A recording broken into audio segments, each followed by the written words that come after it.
Stock x ray इसमें हम BEL पर बात करेंगे आज।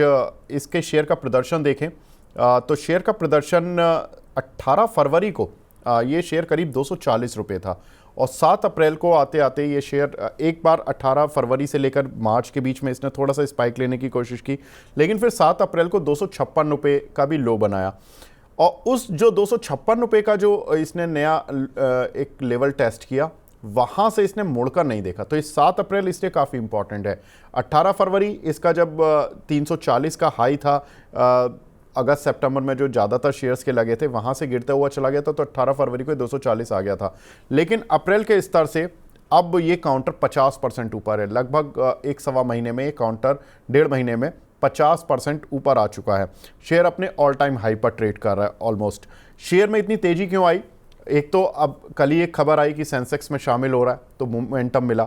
दूसरा, भारत पाक टेंशन से इसको मोमेंटम मिला जब सभी डिफेंस शेयरों में तेजी आती हुई दिखाई दी। कंपनी नई मिसाइल हथियार बनाने पर फोकस भी कर रही है। एफआईज ने भी इसके शेयर खरीदे। जहां पर डिफेंस शेयर, रेलवे शेयर में एफआईज बेच रहे थे, इस काउंटर को खरीद रहे थे। जहां सितंबर में उनकी होल्डिंग 17.27% थी, वहीं उन्होंने बढ़ाकर अपनी होल्डिंग 17.55% की। तो एफआईज इस पर पहले से ही बुलिश हो गए थे। बीईएल पर एक यूबीएस की रिपोर्ट भी आई है, वो काफ़ी बुलिश हैं। उन्होंने तो अपना टारगेट ही 320 से बढ़ाकर 450 रुपये कर दिया, तो उन्होंने टारगेट में बड़ा रिवीजन किया। अगले 3 साल ऑर्डर बुक में उनको लगता है कि 17% की सालाना ग्रोथ रहेगी। FY28 तक कंपनी को करीब 2.4 लाख करोड़ के नए ऑर्डर मिल सकते हैं। बीईएल को ने जो अपनी कॉल में, एनालिस्ट कॉल में गाइडेंस दी है इस साल के लिए, FY26 के लिए उनको लगता है कि 55,000 करोड़ रुपए के ऑर्डर उनको इस साल मिल जाएंगे। यूबीएस कह रहा है कि उनको अगले 3 साल में करीब 2,40,000 के ऑर्डर मिल जाएंगे, 2,40,000 करोड़ के ऑर्डर नए मिल जाएंगे। इस साल मैनेजमेंट कह रहा है कि रेवेन्यू ग्रोथ 15% और मार्जिन 27% रहने की उम्मीद है। कंपनी का 90% रेवेन्यू डिफेंस सेक्टर से आएगा। Akash missile, IACC control system, radar की डिमांड लगातार बढ़ रही है। जब से भारत पाक टेंशन हुई है उसके बाद से नए ऑर्डर्स आ रहे हैं, दुनिया भर से आ रहे हैं। L-70 बंदूकें और श्लिका वेपन सिस्टम के लिए भी काफ़ी बड़े ऑर्डर्स इस कंपनी को मिल रहे हैं। तो ये एक काफ़ी बड़ी ऑर्डर फ्लड हो चुके हैं इन कंपनीज पर डिफेंस की, जो सक्सेसफुली इस भारत पाक मिशन में शामिल रहीं। अब बीईएल पर यूबीएस का टारगेट तो 450 का है, लेकिन प्रॉब्लम यह है कि जब हमने औसत टारगेट देखे तो 28 में से 24 जो रिसर्च हाउसेज हैं वो इस काउंटर पर बुलिश तो हैं, लेकिन लगभग सबके औसत टारगेट पूरे होने वाले। 394 रुपये का औसत टारगेट है। अब ये 385-86 आ चुका है। अब औसत टारगेट है, कुछ होके नीचे के टारगेट रहे होंगे, कुछ होके और ऊपर के रहे होंगे, तो औसत टारगेट बन के 394 आया। 28 में से 24 एनालिस्ट इस पर बुलिश रहे।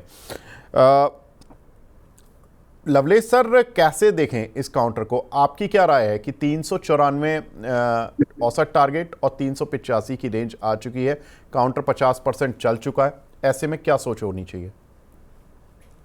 देखिए, सबसे पहले तो यहाँ पर एक सलाह यही दूंगा कि काफी अच्छा एक सेक्टर है एंड इसका जो कंट्रीब्यूशन है ऑब्वियसली लास्ट 2 महीने में अगर कुछ चला है तो वो डिफेंस हम बोल सकते हैं।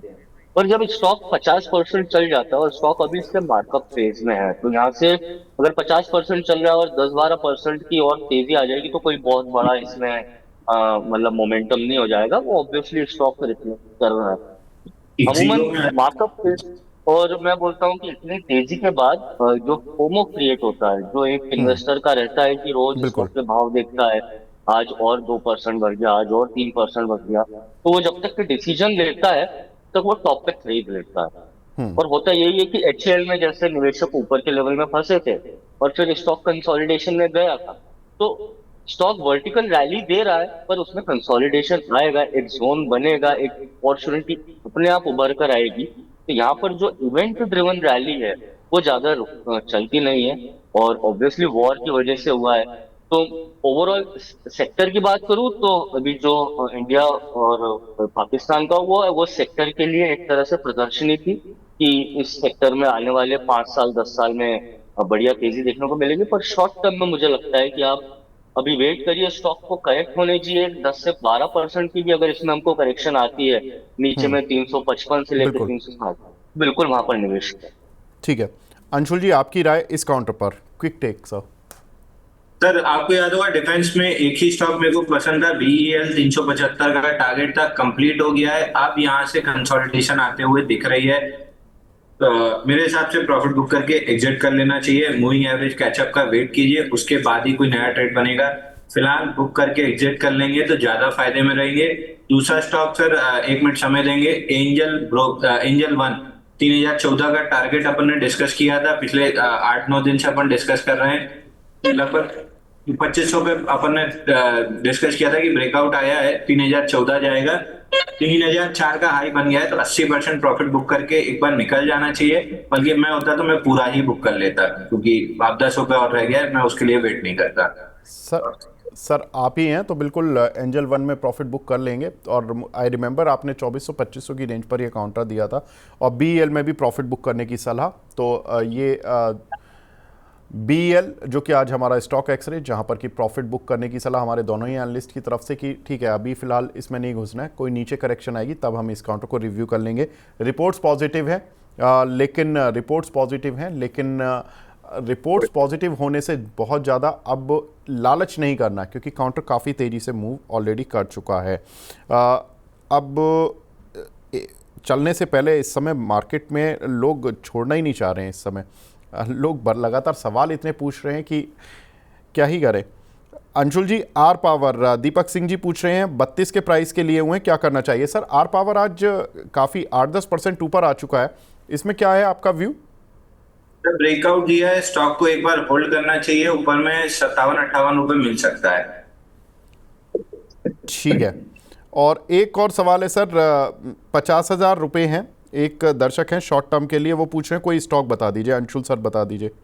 टाटा केमिकल तुरंत बाय कर लीजिए। ठीक है, टाटा केमिकल तुरंत बाय कर लीजिए, 50,000 रुपये डाल दीजिए, और आर पावर में आपको व्यू मिल गया है। लवलेश सर, अंशुल सर, आप दोनों हमारे साथ जुड़े। सर बहुत बहुत शुक्रिया हमसे जुड़ने के लिए, अपना प्रीशियस टाइम देने के लिए।